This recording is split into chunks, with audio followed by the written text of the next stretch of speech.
अवध के प्यारे राम लला, जगत के प्यारे राम लला, प्यारे प्यारे राम लला। हरि अनंत हरि कथा अनंता, कहहीं सुनहीं बहुविधि सब संता। नमस्कार, जय सिया राम। हमारी विशेष प्रस्तुति राम की सदी राम का साल, इसमें आपका बहुत बहुत स्वागत है। जी हाँ, ये राम का साल है, प्रभु श्री राम का साल है और ये राम की सदी है। और सवाल तो ये भी है कि कौन सा साल ऐसा है जो प्रभु श्री राम का साल नहीं है, और कौन सी ऐसी सदी है जो प्रभु श्री राम की सदी नहीं है। इस संसार में अखंड अमिट अनंत क्या है? वही है जो शाश्वत है, जो नैतिक मानदंडों पर खड़ा हुआ है। इसीलिए हम कहते हैं कि ये तो ऐसा है जैसे सूरज पश्चिम से निकले। जब सूर्य हमेशा पूर्व से निकलता है, पृथ्वी अपनी धुरी पर घूमती है, और राम का अर्थ है मर्यादा पुरुषोत्तम राम। और ये वर्ष जो जा रहा है, ये अपने लिए बहुत सुंदर संदेश लेकर आया है कि अयोध्या में प्रभु श्री राम का भव्य मंदिर तैयार है। और इस भव्य मंदिर का लोकार्पण 22 जनवरी को प्रधानमंत्री नरेंद्र मोदी जी की उपस्थिति में होगा। तो सनातन परंपरा के अनुयायी और सनातन परंपरा के जो जुड़े हुए लोग नहीं हैं, उनके लिए भी, क्योंकि राम सभी के हैं और सभी ये मानते भी हैं कि राम हम सबके हैं। और यही वजह है कि मुंबई से एक 19-20 साल की लड़की शबनम, वो भी निकल पड़ती है अयोध्या के राम मंदिर के लिए। तो वाकई 2023 और 24 जाता हुआ साल और आने वाला वर्ष एक अद्भुत घटना के साक्षी बनने जा रहे हैं अयोध्या में भव्य मंदिर के लोकार्पण में। तो बंसल न्यूज़ पर ये कोशिश विनम्रता से हमारी कि प्रभु श्री राम के से जुड़े हुए प्रसंग, मध्य प्रदेश और छत्तीसगढ़ में वन गमन के समय की उनकी स्मृतियाँ, इन सब को समेट कर हम आपके लिए प्रस्तुत होते रहें। और पूरा प्रयास रहेगा कि इस दौरान कुछ नई जानकारियाँ और विश्लेषण के ऐसे सिरे भी आपके समक्ष प्रस्तुत करें जो शायद कम चर्चा में रहते हैं। तो एक बार फिर हमारी इस विशेष प्रस्तुति में आपका बहुत स्वागत करते हैं। राम लला वो राम लला, अवध के प्यारे राम लला, जगत के प्यारे राम लला, प्यारे प्यारे राम लला। अयोध्या में बन रहे प्रभु श्री राम के मंदिर में प्राण प्रतिष्ठा कार्यक्रम की तिथि अब कुछ ही दिन दूर है। ऐसे में प्राण प्रतिष्ठा को लेकर एक बड़ी खबर सामने आ रही है। सूत्रों की माने तो इस कार्यक्रम के दौरान गर्भगृह में केवल 5 लोग ही उपस्थित रहेंगे, और प्राण प्रतिष्ठा के समय गर्भगृह का जो पर्दा होता है वो भी बंद रहेगा। गर्भगृह में प्रधानमंत्री नरेंद्र मोदी, आरएसएस के प्रमुख मोहन भागवत, उत्तर प्रदेश के मुख्यमंत्री योगी आदित्यनाथ, उत्तर प्रदेश की राज्यपाल आनंदीबेन पटेल और मुख्य आचार्य ही उपस्थित रहेंगे। सबसे पहले सर्वप्रथम भगवान राम को मिरर यानी दर्पण दिखाया जाएगा और रामलला अपना चेहरा देखेंगे। ये भी उस परंपरा का एक हिस्सा ही होगा। और इसके बाद दल पूजा के लिए आचार्यों की 3 टीमें बनाई गई। 3 दल बनाए गए हैं।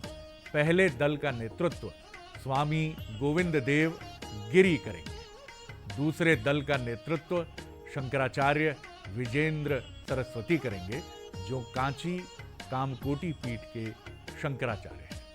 वहीं तीसरी जो टीम रहेगी, जो तीसरा दल है, उसमें काशी के 21 विद्वान शामिल रहेंगे। तो ये बहुत महत्वपूर्ण सूचना हम आपके साथ साझा कर रहे हैं कि उस दिन सबसे पहले सिर्फ 5 लोग ही उपस्थित रहेंगे मंदिर में, और पर्दा बंद रहेगा। और 3 दल बनाए गए हैं इसको शास्त्रोक्त तरीके से विधि विधान पूर्वक पूजा अर्चना के लिए। राम की नगरी अयोध्या में 14 से 22 जनवरी तक 108 कुंडीय हनुमत महायज्ञ भी होने जा रहा है।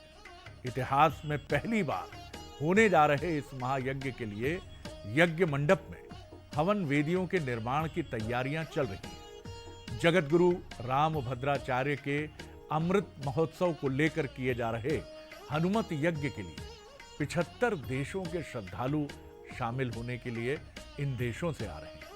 इसके लिए 75 नदियों का जल और 75 तीर्थों की मिट्टी यानी रज लाई जा रही है। तो ये जो तस्वीरें आप देख रहे हैं ये उसी हनुमत यज्ञ के लिए है, क्योंकि जो रामभद्राचार्य जी के अमृत महोत्सव के लिए यानी 75 वर्ष उनकी पूरे होने पर यह अद्भुत कार्यक्रम भी किया जा रहा है, जिसमें 75 देशों से आने वाले श्रद्धालु शामिल होंगे। 75 नदियों का जल और 75 तीर्थों की मिट्टी यानी रज भी इसके लिए लाई जाएगी। मेरे बयान ने सब कुछ दिशा बदल दी पूरी। मुझे बहुत अच्छा लग रहा है। ये 14 जनवरी से 22 जनवरी और 1008 कुंडी हनुमान महायज्ञ आज तक कभी नहीं हुआ। और प्रतिदिन मेरी कथा 75 देशों के लोग मुझसे मिलने आएंगे। 75 नदियों का जल आएगा, 75 तीर्थों का रज आएगा। पूरी रथ यात्रा निकल रही पूरे देश में। बहुत अच्छा लगेगा। अयोध्या में श्री राम मंदिर निर्माण के साथ साथ रामलला की प्राण प्रतिष्ठा को लेकर जबरदस्त तैयारियां की जा रही हैं। इस दौरान प्रधानमंत्री अंतर्राष्ट्रीय एयरपोर्ट के लोकार्पण सहित तमाम विकास योजनाओं की सौगात भी अयोध्या को देंगे। उनके आगमन को लेकर राम की इस नगरी को कुछ उसी तरह सजाया जा रहा है जैसे अयोध्या तब सजी थी जब प्रभु श्री राम रावण का वध कर मां सीता को लेकर अयोध्या लौटे थे। तो एक दीपावली और है जिसका उल्लेख भी पहले किया जाता रहा है कि जिस दिन राम विराजेंगे उस दिन दीपावली होगी। और आप देख रहे हैं किस तरह आधुनिक मशीनों की मदद से तमाम उन शिल्प कार्यों को जो अब अपने अंतिम चरण में है उन्हें पूरा करने की कोशिश की जा रही है। अयोध्या में इन तैयारियों का जायजा लिया हमारे सीनियर कॉरेस्पॉन्डेंट आलोक राय। 30 दिसंबर को पीएम नरेंद्र मोदी अयोध्या दौरे पर आएंगे और आप देख सकते हैं कि हम इस समय अयोध्या एयरपोर्ट पर मौजूद हैं, जो निर्माणाधीन हवाई अड्डा बन रहा है। मर्यादा पुरुषोत्तम श्री राम अंतर्राष्ट्रीय हवाई अड्डा बहुत तेजी से और जोरों से काम चल रहा है। 30 दिसंबर को प्रधानमंत्री इसका जो है लोकार्पण करेंगे। इसके साथ ही हवाई अड्डे के जस्ट बगल में देखिए जो है यहाँ पर टेंट लग रहा है बाकायदा और कुर्सियाँ लगाई जा रही हैं, क्योंकि वहाँ इसके बाद हवाई अड्डे के लोकार्पण के बाद प्रधानमंत्री यहाँ पर जनसभा को संबोधित करेंगे, जहाँ पर जो है पूरे उत्तर प्रदेश से तमाम कार्यकर्ता आएंगे, तमाम नेता आएंगे। लाखों लोगों की भीड़ जो है यहाँ पर मौजूद रहेगी, जिसको पीएम संबोधित करेंगे। और उसके बाद यहाँ से एक रोड शो करते हुए वो अयोध्या में जाएंगे, जहाँ पर अयोध्या रेलवे स्टेशन जो पुनर्निर्मित हो रहा है उसका जो है लोकार्पण करेंगे। पहला फेज उसका पूरा हो गया है। तो कुल मिलाकर 30 दिसंबर को अयोध्या को पीएम नरेंद्र मोदी बड़ी सौगात देने जा रहे हैं। चूंकि 22 जनवरी 2024 को राम मंदिर की प्राण प्रतिष्ठा भी होनी है, तो निश्चित रूप से उससे पहले एक बड़ा कार्यक्रम हो रहा है जहां पर पीएम जो है अयोध्या वासियों से मिलेंगे, उत्तर प्रदेश के लोगों से मिलेंगे और तमाम सौगातें यहां से दे करके वो जाएंगे। कैमरा पर्सन सत्येंद्र कुमार के साथ आलोक राय, बंसल न्यूज, लखनऊ।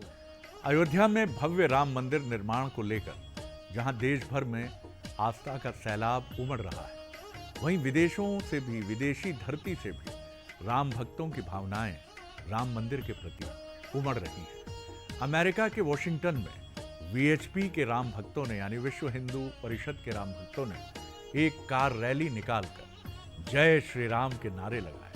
तो विदेशों में भी राम के प्रति आस्था का ये भाव, और ये विश्व हिंदू परिषद की रैली है जो वॉशिंगटन में आप देख रहे हैं।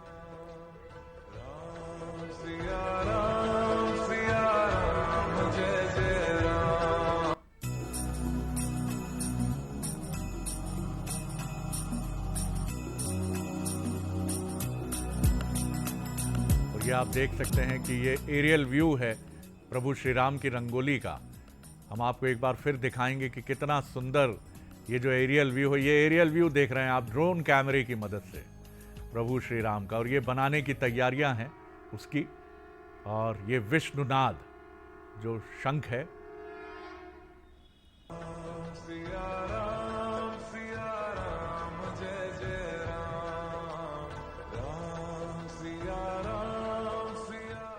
एक तरफ भगवान राम की जन्मस्थली अयोध्या और दूसरी तरफ भगवान राम का ननिहाल छत्तीसगढ़। और जब बात प्रभु श्री राम की हो रही है तो बात उनके भक्तों की भी होगी, और बात होगी प्रभु की अन्य भक्त शबरी। तो चलिए आपको ले चलते हैं उस पवित्र धाम की यात्रा पर जहां भगवान राम ने शबरी को दर्शन दिए और खुद शबरी के दर्शन किए और शबरी के जूठे पैर खाकर धन्य हुए। धन्य है प्रभु श्री राम। छत्तीसगढ़ मर्यादा पुरुषोत्तम श्री राम का ननिहाल और उनकी कर्म भूमि भी है। मान्यता है कि 14 वर्षों के वनवास में श्री राम ने अपना अधिकांश समय छत्तीसगढ़ में ही व्यतीत किया था। माता कौशल्या की जन्मभूमि पर श्री राम को भांजे के रूप में पूजा जाता है और छत्तीसगढ़ में ही वो पवित्र स्थल भी है जहां भक्त और भगवान का मिलन हुआ था।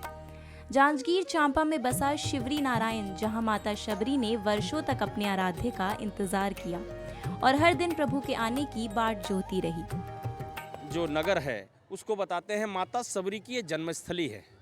और माता शबरी जी जो जिस पत्तल में बेर खिलाए थे वो कृष्णवट आज हमारे शिवरायण भगवान मठ मंदिर न्यास के परिसर में ही उपलब्ध है, जिसको आप देख सकते हैं। सभी दोने आकार के पत्तल हैं, हम लोग उसको कृष्णवट के नाम से जानते हैं।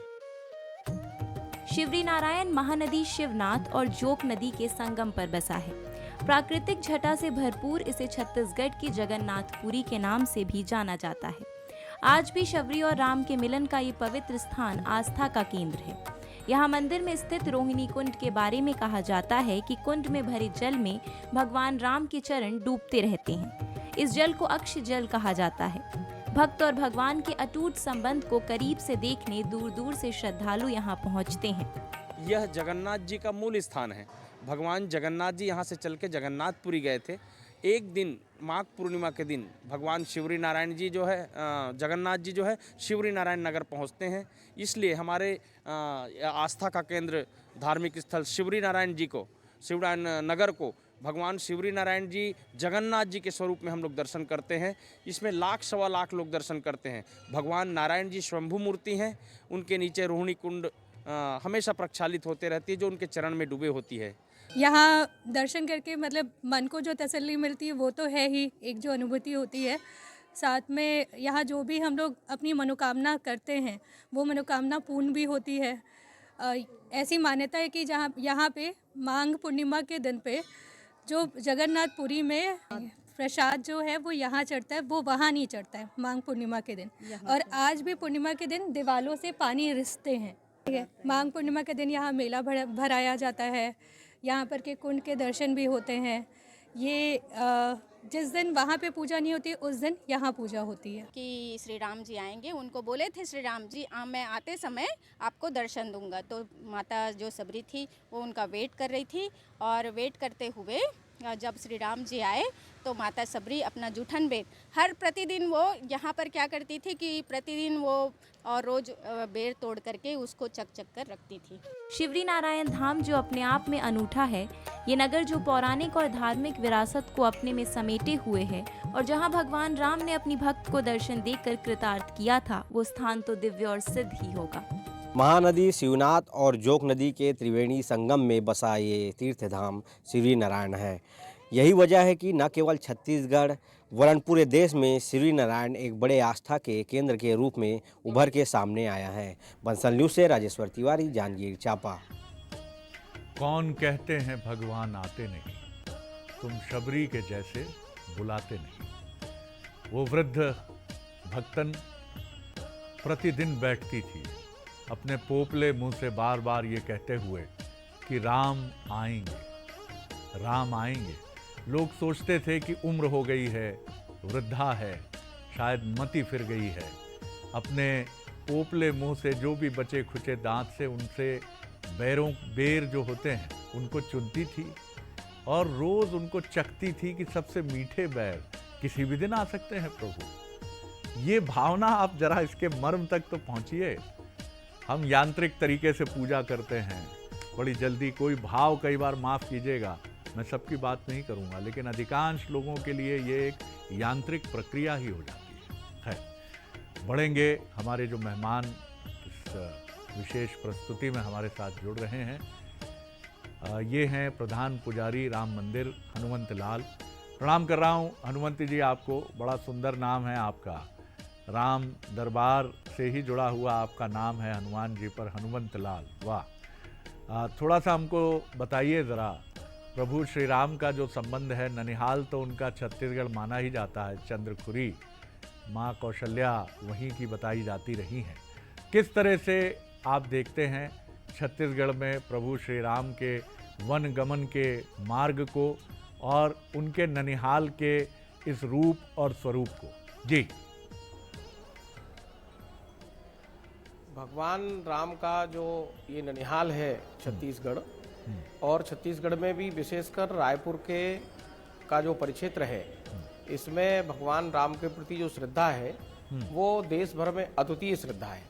और भगवान राम की भाषा स्वरूप में जो यहाँ पर पूजा होती है, देश भर में आज भी मामा भाषा का जो संबंध है वो जो छत्तीसगढ़ में देखने को मिलता है वो अन्यत्र कहीं देखने को नहीं मिलता है। एक प्रसंग है कि जब भगवान राम अयोध्या से वनवास के लिए चलते हैं तो प्रयाग को निकल करके जब गांव में रहने वाले लोग भगवान से पूछते हैं कि आप कौन हैं, तो वो परिचय जो देते हैं वो अयोध्या के राजा दशरथ के पुत्र के रूप में नहीं देते, वो परिचय देते हैं कौशलेश दशरथ के जाए हम पितु वचन मान बन आए। वो कौशल प्रदेश से जो संबंध है, भगवान राम ने प्रयाग से निकलते ही और पंचवटी पहुंचते तक अपना परिचय कौशल प्रदेश के रिश्तेदार के रूप में, भाषा के रूप में ही भगवान ने दिया है। और ये छत्तीसगढ़ के लोगों में जो प्रसन्नता इस समय है वो अद्वितीय है।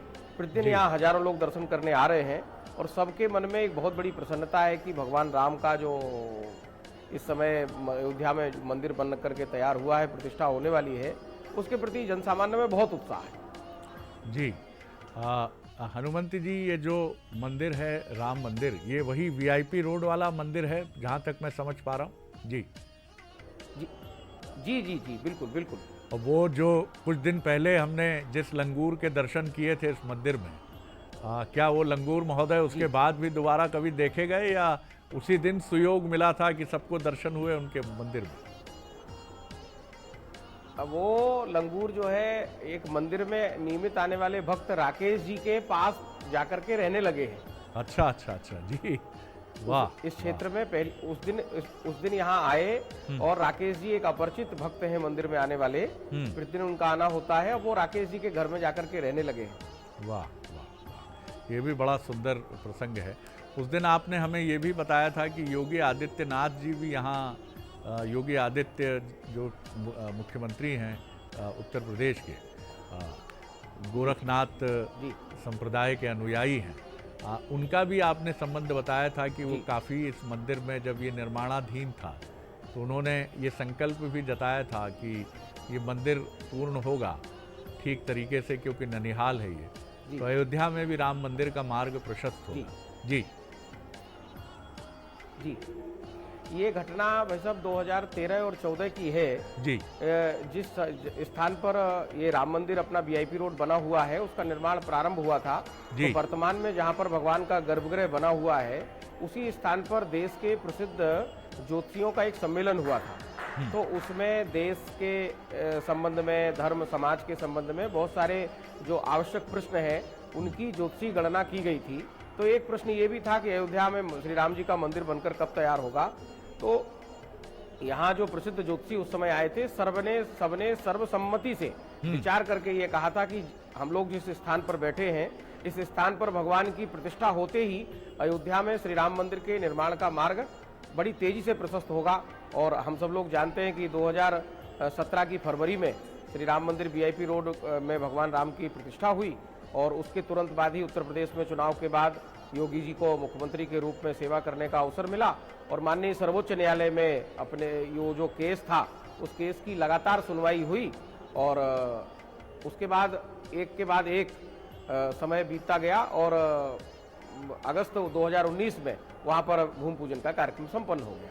जी हनुमंत जी, जो कलश देश में अलग अलग स्थानों पर आ रहे हैं, जो अयोध्या जा भी रहे हैं, क्या यहाँ इस मंदिर में भी वो कलश आया? और छत्तीसगढ़ से, विशेषकर रायपुर से और इस विशिष्ट मंदिर से कितने श्रद्धालु, क्या आप स्वयं भी अयोध्या जाने का विचार रखते हैं? रखते ही होंगे। जी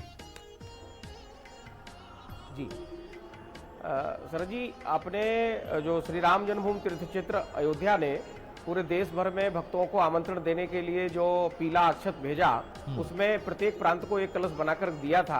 तो अपने छत्तीसगढ़ प्रांत का जो भी कलश प्राप्त हुआ था वो यहाँ पर श्री राम मंदिर में स्थापित हुआ और लगभग 15 दिन यहाँ पर स्थापित रहने के बाद संगठन के लोगों ने, जो लोग इस निमंत्रण के कार्यक्रम को आगे बढ़ाने में लगे हुए हैं, उन्होंने उस कलश के अक्षत को निकालकर और प्रत्येक जिले में एक एक कलश बना करके भेजा है। और रायपुर महानगर का जो कलश था वो भी यहाँ पर मंदिर में बहुत समय तक स्थापित रहा। फिर रायपुर महानगर ने भी अलग अलग मोहल्लों में अलग अलग वार्डों के लिए कलश बनाए हैं।